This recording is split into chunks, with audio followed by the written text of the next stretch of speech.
Okay, what's going on, everybody? It's Matthew here, and in, we go to in today's video. We'll be reacting to how to make strong ice. I'm probably gonna make quite a bit of reacting videos for quite a little bit because I can't really find a whole lot of good horror games or games I could really play on mobile. So I'm just gonna wait until the third one of Horror Tale comes out, and then I'm probably gonna make a video on that, and then probably just keep on reacting until I can find a suitable thing to make other games on. That's the most basic of hammer things. However, ice doesn't have to be this weak. Adding just a few strips of paper towel before freezing turns it into a much stronger ice cube, as you can see here. So I figured let's take this principle to the extreme to see how strong and functional an ice hammer can be. And as you'll see later, this took me down quite the ridiculous rabbit hole. The first step to making the world's strongest ice hammer is to make the hammer mold. I used a silicone mold kit, and after thoroughly mixing it and pouring it over an actual hammer, I left it outside for about 24 hours. This is my first time doing this, by the way, so I apologize here if it looks a bit unprofessional. I was just trying to minimize the amount of silicone I needed. Anyway, with a few small adjustments to the mold, it was ready to go, and after trying it with some water, the hammer freezes quite nicely, but of course it's not strong yet. Paper towels aren't the only thing you can add to ice to make it stronger. It's just a classic one. So I wanted to do some testing to determine the best material to add and thought of 8 possible options. For the first sample, I decided to go with string. I don't actually think this will do that well, but this whole process reminds me of adding rebar to concrete, so I'm just really curious if something long, slender, and good intention will help at all. Next, I had some leftover pillow stuffing called oomph that's kind of foamy but also has strands of cotton. For the third one, I got a bit experimental and grabbed some sawdust. It doesn't really have any long strands, which might be critical, but it does absorb water, so I was curious. Next, I got basically another version of sawdust. These have larger pieces that also absorb water, so I figured maybe they could interlock or something. Next are these cotton balls, which should do pretty well, but I'm not sure if the ball shape will mess things up. Next, I went for a slightly more rigid option that also absorbs, which is the sponge. Next, I'll of course have to try out the paper strips just for comparison, and maybe they'll do the best after all. And finally, the stringiest of string things, asparagus. I boiled this leftover asparagus I had and then shredded it a bit with forks before adding it. With these 8 samples prepped, I just had to add water and fill with more material to make sure it was full, and then I placed them in the freezer overnight so that the next morning I'd be ready for strength testing.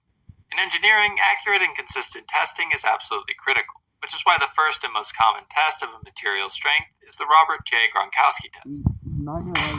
Looking more closely at this first trial, and I was actually pretty surprised at how well the string seemed to help, at least when you compare it with regular ice, which shatters into an insane number of pieces. Anyway, the second and third attempts using the same string ice looked similar, where lots of ice that wasn't directly reinforced by the string shattered off. Another important material characteristic is the hardness, because a hammer needs to hit a small nail without indenting too much.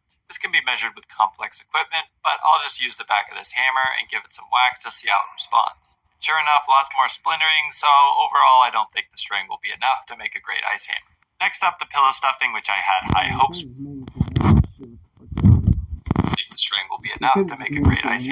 Next up, the pillow stuffing, which I had high hopes for, but I was sad to see it immediately fail the Gronkowski test by splitting in 2. However, with the remaining 2 pieces, it seemed to show some promise. During the hardness testing, it did appear somewhat soft, as you can see here more clearly by hitting it with the front of the hammer. So overall, a somewhat disappointing showing, but better than the string. Next, the sawdust sample, which after the freeze was looking pretty sturdy. However, it absolutely flunked the Gronk test by being too brittle and breaking up into many pieces.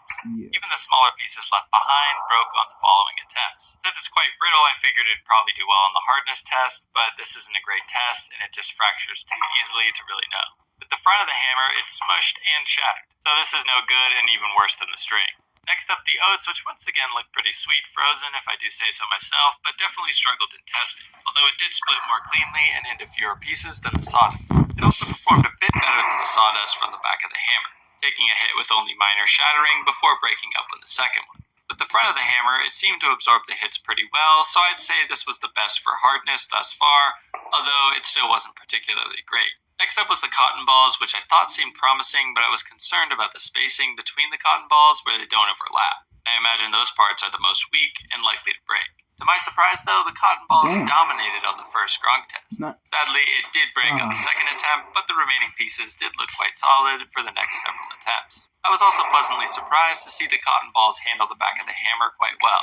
It did dent a bit, but didn't fracture, and it wasn't a ton of give. With the front of the hammer where the force is more distributed, it seemed like it might be the superstar material for the ice hammer, at least so far. Next up was the sponge, which handled the first attempt with ease before also breaking on the second attempt. That would have put it tied with the cotton balls until I sadly discovered a Cleveland Browns on a Sunday level performance during the hardness test. The back of the hammer completely embeds every time you strike it for the first time and starts to tear up the material. With the front, it was easily squished, meaning it would make for a terrible hammer, perhaps even worse than the sawdust. Next up, the classic paper towels. I thought it might come in here and wipe the floor with the competition, but sadly it broke during the first attempt. The remaining pieces held up fine though, telling me this was still a decent option, and at least it's more flexible on the size and shape of the strips to cover the surface of the hammer. After being softened up from the collisions and melting a bit, as ice does, it wasn't that impressive in the front side or back side hammer test, which was surprising to me given how well it worked as a fresh ice cube. Last up, the most hotly anticipated, the asparagus, which was planning to shock the world and become the best material to make the strongest possible ice against all odds. And I was sort of joking there, but after the first attempt, it seemed to be doing just that, sticking the first landing on the first try. It actually managed to handle the second and even the third attempt in a rather unique way, not splitting cleanly into 2 or 3 pieces, but rather breaking down just a little bit with each additional throw. Unfortunately, it bombed the hammer test, suffering a similar fate as the sponge, except even worse, as it really started to break down. So unfortunately, the asparagus doesn't seem like a viable option. I thought a clear winner would emerge from this, and I guess that was the cotton balls, but it certainly wasn't decisive. Regardless, that's the first thing I'll try. I stuffed it somewhat tight and tried to overlap the balls as much as possible.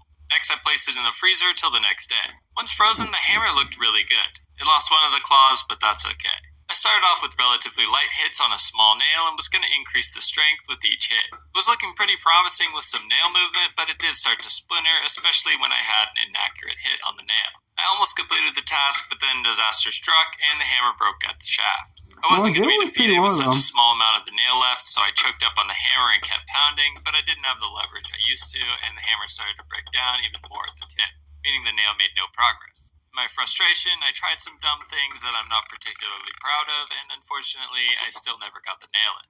The goal isn't just to get a single nail into some wood, but rather to have a more functional hammer, so I obviously had to make some modifications to the original design of just cotton balls. So I decided to try a more composite approach. Since paper towels also performed pretty good in testing, I decided to put a full bottom layer and top layer of paper towel strips to help keep everything together.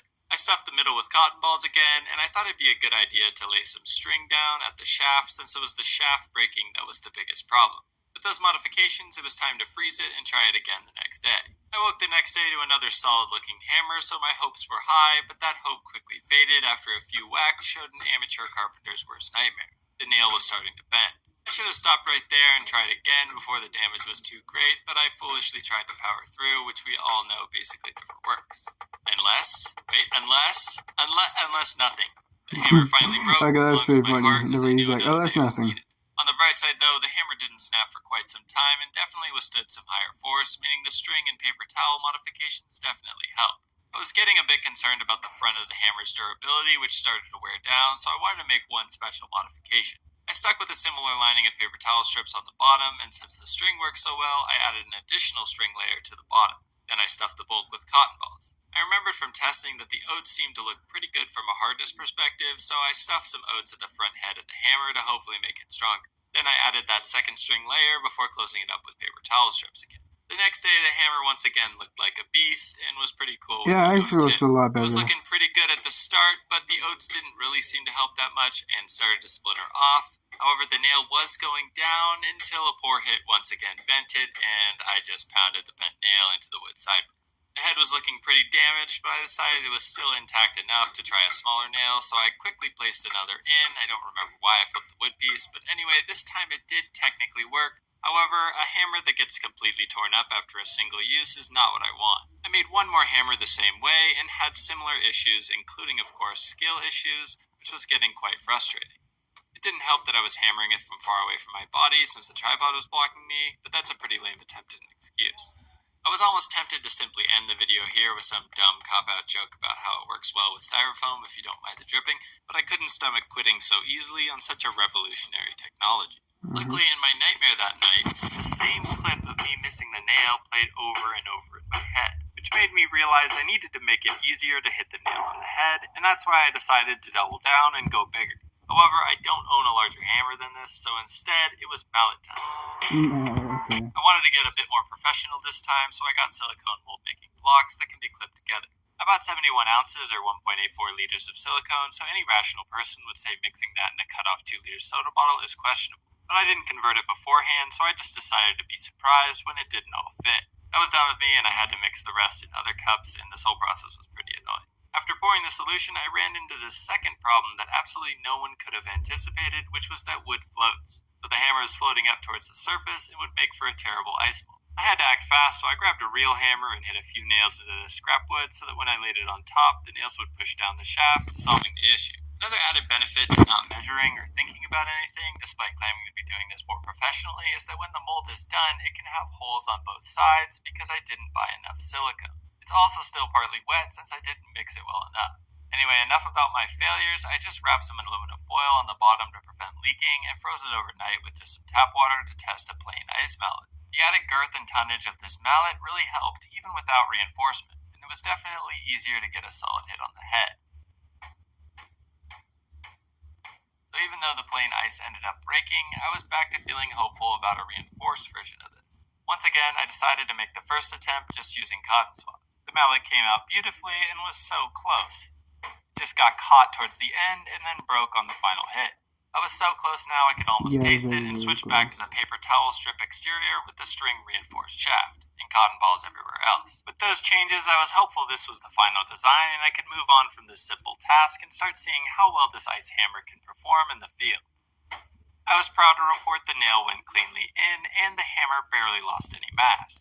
With the final design set, I could now use this hammer to answer the only question that really matters, which is can it break a jawbreaker? I got a few different sizes to try out and I didn't want to waste the big one, but for reference, the metal hammer was able to handle the first two with ease. In the meantime, I put the semi-used ice hammer back in the freezer, and when I took it out again, it was interesting that I could actually see the paper towel wrap more clearly now, which was kind of cool. It had a nice texture that wasn't as painfully cold to hold. As far as the test goes, it successfully crushed the small one without damage. Here's the medium-sized one, which it also performed pretty well at. And finally, the full-size jawbreaker. Not to raise the stakes or anything, but I'm out of cotton balls and need to get this video out before TikTok is banned, so this is it. Here we go.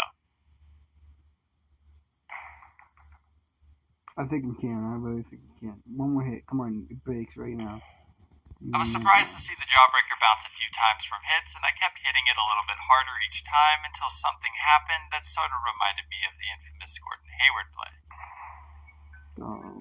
They both anyway, the started mallet off did though. finally break, but some of the jawbreaker chipped off, which is pretty cool, and I realized this wasn't a very fair test since the metal hammer can't even do much better.